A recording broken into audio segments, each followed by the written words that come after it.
Hello, I'm Charlie Class. For the past few years on this program, we've been doing ecologically challenging shows. The environment. We started off with creativity, how to create new products, how to get in alignment, in tune with the ecology. And from there, once you do that, then you have to sustain this. That's an ongoing thing. And it looks like we'll be doing a lot of shows in the future on that.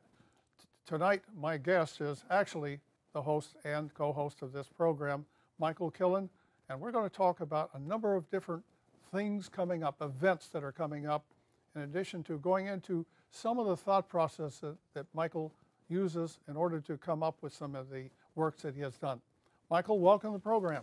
Charlie, good to see you again, and thanks for having me on. Well, of course. One of the things we mentioned, I would like to get to some events because you've been doing a lot of things lately.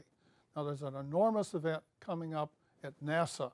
And I think we even have a slide related to that at some point, so we'll bring it up. Go ahead and talk about that. Yes, approximately a year ago, NASA, one of America's great assets, came to me and said they were going to open a building called Sustainability Base. It'll be the most energy efficient building in the entire federal system. And they asked me to make a painting worthy of their building.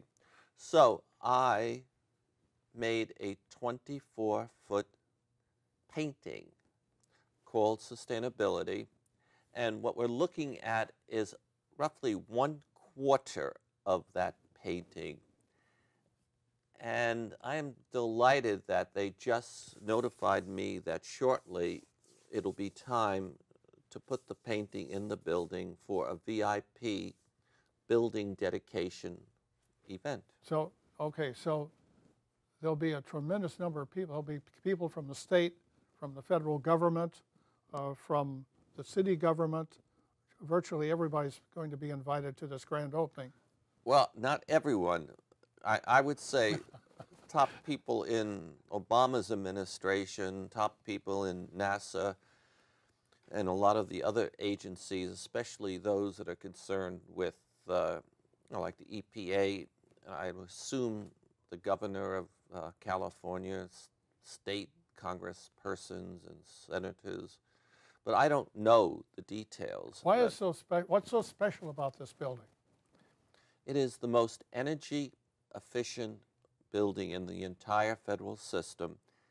And what is special, I believe, it is an indication, a sign that the federal government and NASA are doing the best they can to help inform the public that everyone needs to get serious about being sustainable, doing things that are sustainable in terms of water projects, air projects, energy projects, because we as a nation and all nations in the world face some great challenges, and we got to get with it. We certainly do.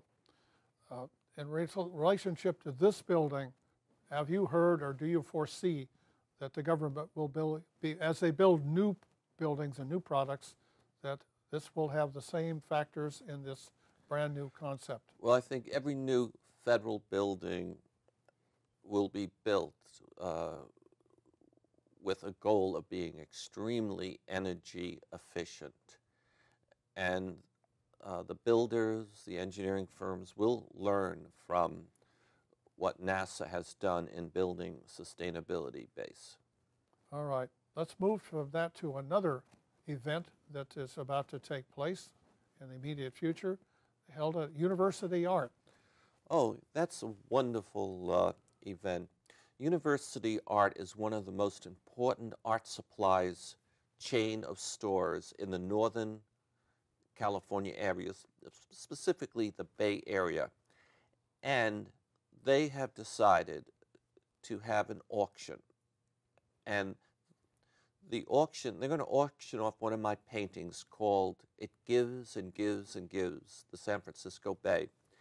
And the purpose of this auction is for university art to help bring attention to the ongoing need that everyone this decade and every decade faces is to protect and restore this great natural resource that we have and that we love, the great San Francisco Bay. And so I had agreed to make this painting and to donate it to the Save the Bay Foundation. It's about 4 foot by 36 inches, I think, or 5 feet, I forget. And it's going to be on display for 2 weeks in University's art store in San Francisco. After those 2 weeks, it goes to their store in Palo Alto for 2 weeks, and then their store in San Jose. And the Save the Bay, as well as University Art, will tell all of their customers, their members, that they can go and bid on the painting, and all the money received goes to Save the Bay. That's wonderful. So you're donating this. Yes, I'm doing it because I have come to appreciate and love the San Francisco Bay and to recognize that everybody needs to do something. It gives us so much, and we need to give to protect that for those generations that come after us. I'd like to get away from the events for just a little while. Michael, I've been talking to you off camera in the past number of weeks about creativity and so forth. How in the world do you generate what you do? Now, let me just open that up by saying there's some wonderful artists and they create things related to the environment, beautiful trees and so forth.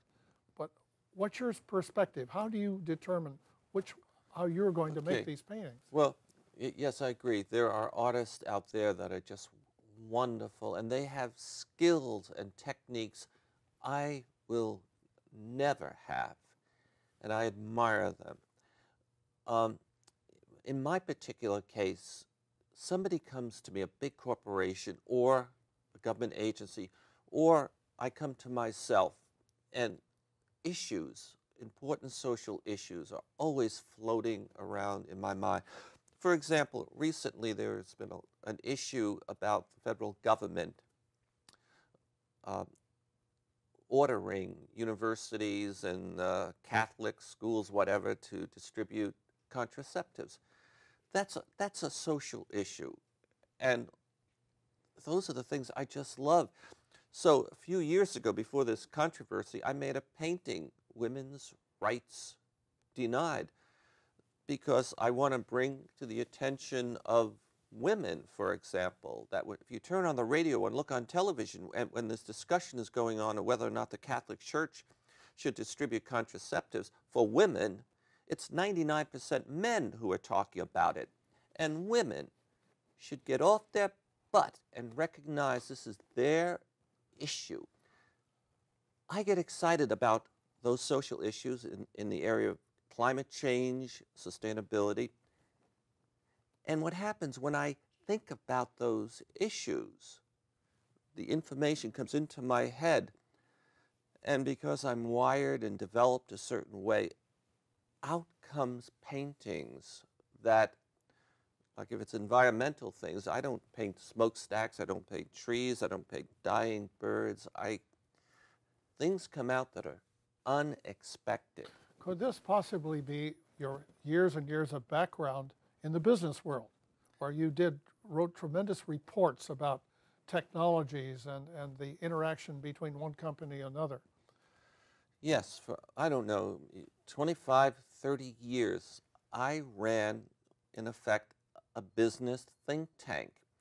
And as we saw different things developing, my company would produce a study that IBM would buy, AT&T, Citibank, that put into perspective the information they needed, the customers needed, to try to understand the significance of an issue and what threats it created, and as well as what opportunities.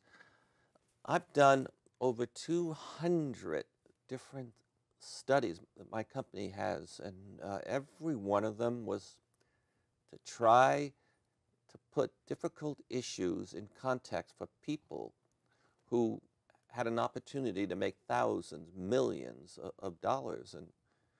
And I think that experience of taking on issue after issue, and I've developed tools, mental tools for how to deal with that. That experience and those tools I have, those frameworks, those structures in my head, have a great impact on what comes out of me when I put the paintbrush to the It's a canvas. great influence. And another thing, for the last approximately 25 years, I've been doing television shows. Now, putting a show together is a very interesting perspective of what you have to have. Number one, you have a guest. You have to understand what the guest is about, what the direction that they're going to take. They're the expert, you're not, but you have to have a base knowledge of what they're going to talk about. And then you sort of guide them through directions. Would this have an influence on you? It has a tremendous impact. Actually, the last show I did a show with the head of the China Sustainablity Initiative for the Energy Foundation. And before I could have him come on the show, I had to come up to speed on what were developments having to do with energy emissions for the whole country of China. I had to come up to speed on what his foundation's direction and mission was with respect to China. I had to review the success and failure they had to date, who was in the organization, and that was all before I spoke to the man. And then when I have a pre-show interview, I have to, just like you, get a sense of what that man knows and what he doesn't know, and to plan the interview so it's in a context meaningful to the audience.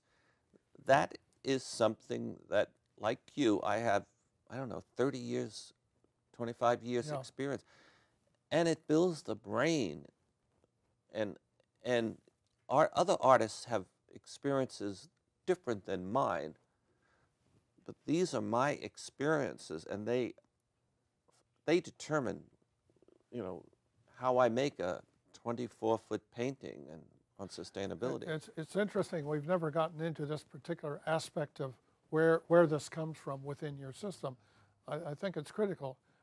Let's say the artist, right from grade school, high school, college, becomes an instructor, keeps painting, and that's what they're about, and that's wonderful.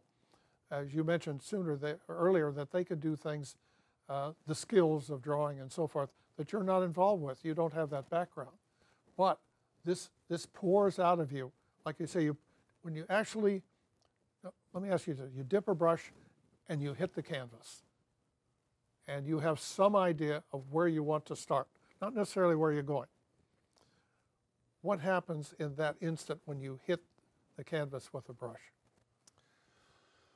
Well, first of all, you're right. I have some idea of where I'm going. I'm thinking right away, what is the key issue that I'm going to be painting, and what's the feeling I want to get across? And I think about where I want that key thing to happen. I prefer to happen in the center of the painting. And when I start to paint, I recognize that very shortly the canvas is going to talk back to me. And it's at that point directions and new ideas suddenly come to an artist. And instead of going in that direction, you decide you're going to go in that direction, and this is more important, and this is less important. And in my particular case, there are many artists, I think they say they paint for themselves and they don't care what anyone else thinks. When I paint, I certainly paint for myself, but I am constantly thinking about how maybe the President of the United States would react if he looked at it, how thousands and hundreds of thousands of people in other places might think, how the Chinese might think about it, the Americans. And I get these inputs that come to me, and sometimes I say, I want them to feel a certain way, and I'll do something. I'm still painting for myself, but there's this empathy that I have, and my concern with communicating with people that has me constantly reflecting on how other people are going to think. Okay. You have a base idea when you start a painting. Let's take just pick one of the paintings and we'll talk about that. The one behind you, in fact. That's okay. Okay. Did you, as you started to unfold this, did it change? Were there dramatic changes in it? It changed remarkably, but there were some things that fundamental things stayed the same, but they were presented differently. For example, I wanted to have 1/4 of the painting to be inspired by what I believed NASA was doing. You know, NASA, in building the building sustainability base, had the idea that they were landing not on the moon this time, but landing on Earth to help us, to bring their wisdom from what they've learned traveling out in space and being able to look back on the Earth. So I wanted to devote 1/4 of the painting to that. And then I wanted to devote a good part of the painting, or at least 1/4 of it, to thermal energy. And I wanted to devote another part to solar. And I wanted to devote another part to wind. And I also wanted to go beyond appealing to the NASA people and to business people. I wanted to have some passion in the painting. For example, if one looks at my painting, they will see lovers entangled and wrapped around each other. And to me, the lovers are thermal energy. And what do lovers do? They create heat. And so I had a lot of these those kind of ideas at the beginning, but how I was going to implement it all didn't happen until I was every day as I worked on the painting. When you hit with the brush, okay. One of the things that you're beginning to develop, the last number of paintings that you have, is infinity. Oh, yes. You know, I'm always trying to communicate effectively, and I'm always trying to do good for the public. And that may sound sappy, but you know, I want to make a contribution. And when I took on the NASA painting, for, which was going to be called and is called Sustainability, I wanted to have the most important images that people would relate to help remind them of sustainability. And after thinking about it for a while, there is no symbol that anybody relates to infinity. And I say, God, somebody should have come up with one a long time ago. And I just think and think and think, and I say, what's the best symbol? And all of a sudden I say, the mathematical symbol for infinity. It's the symbol, the best symbol I can think of. And so if you look in my painting, that particular painting behind us, you'll find 3 different places where I put an infinity sign. But I also want to say from a painter's point of view, the infinity sign is problematic. It's hard to apply it. I'll give you an example. I mean, if you look at paintings, a lot of things, even though you might not see it, they have a human figure somewhere. And again, you might not see the human figure, but there are lines that are in a painting. Okay, but affinity, you know, you got to have it laid down flat or on an angle, but you can't have it standing up. And if you have it standing up, it doesn't remind you. Certainly, sustainability and infinity go together because we must sustain an infinite period of time as long as woman and man walk this earth. Yeah. I'd like to leave that so that we do not forget to talk about another subject, and that's a very special event that's going to happen adjacent to Kepler's bookstore. Oh, yes. I had been asked by some folks to take a look at the threat that Cargill, a big corporation, is threatening the Bay. They want to build out a 12,500 new city as part of Redwood City, California. And they want the city to be on the eastern side of 101 and they want to build this on marshland, salt works, and it's open space. And if Cargill is allowed to build that building, we and future generations will never be able to walk out there and see across, etc. Okay, so Baroni's Cafe in Menlo Park has invited me to put on an art exhibition inspired by art I will make, as well as my friend Harry Cohen will make, to help the Redwood City population, the Menlo Park, think deeply about the threat of Cargill. Oh, there are even a post up right now related to that. There's also a couple of photos, or pictures. One of yours and one of Harry Cohen's. Okay. So we'll bring that up as soon as we can, and we'll keep an eye out for it. So, in fact, here we go. Okay, this is a painting that Harry Cohen and Harry's about 86 years old. He lives up in Marin. We worked on this. It's a collaboration, and it's a very early part of the painting, and I'll probably call it gridlock, and people will see why at a later date. And what I'm going to show symbolically is that water is a major issue, because the Cargill people have to get somebody to build a desalination plant to get the water, or they're going to have to take the water from Hetch Hetchy in the Sierra. And so they're having problems getting the water. And I'm also going to show very symbolically gridlock. And the way I'm going to show gridlock is I'm going to have the woman in the bathtub, if that's a woman, she's holding a steering wheel, and then there's a chain attached to it that is attached to another steering wheel and a steering wheel, and you'll see the Golden Gate Bridge there. So there's also another painting that Harry did, and I think we'll bring that up next. Yeah. So it's once again, you go into a tremendous symbology.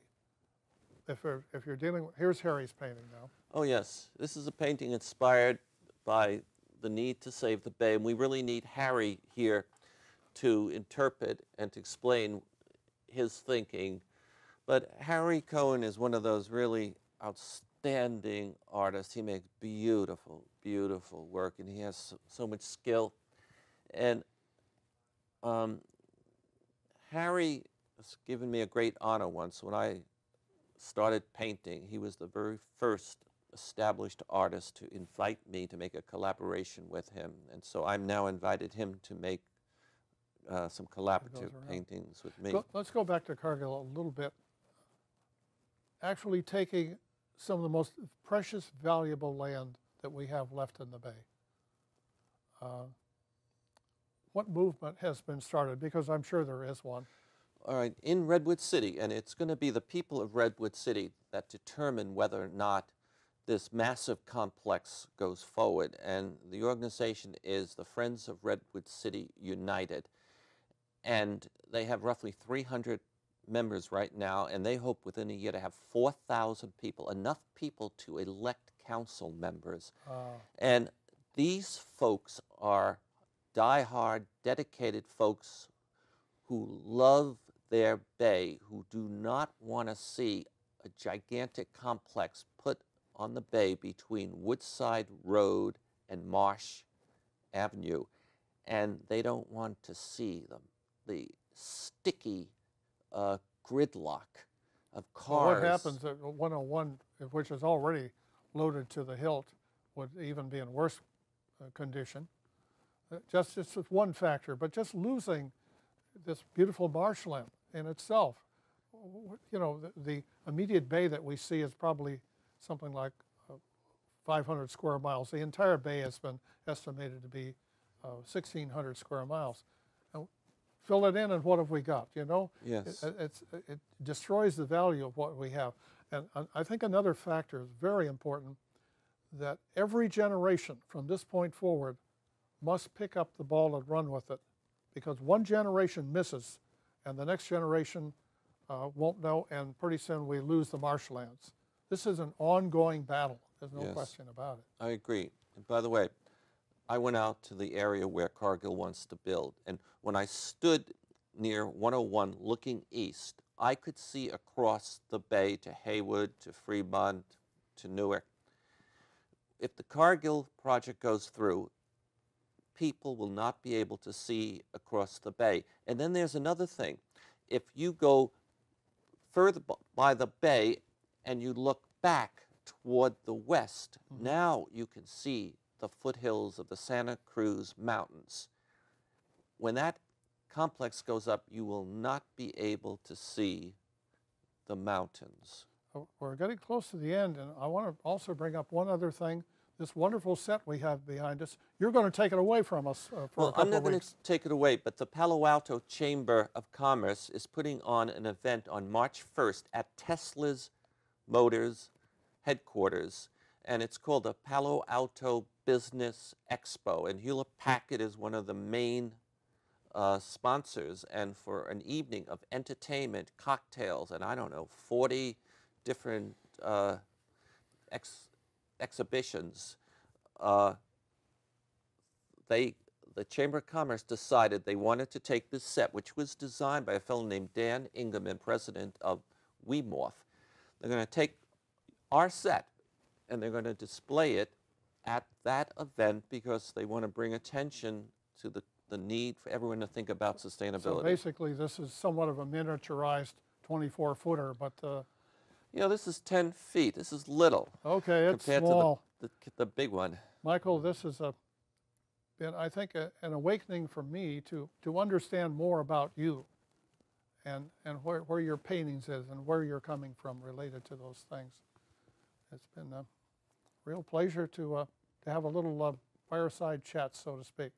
Thank you for being on the program. Well, thank you for asking me the questions and commenting. Thank you. Okay, well, this is another Michael Killen and Charlie Class, and we're just sort of going to fade our way into this final scene here. So, I just want to say I've had a lot of professionals.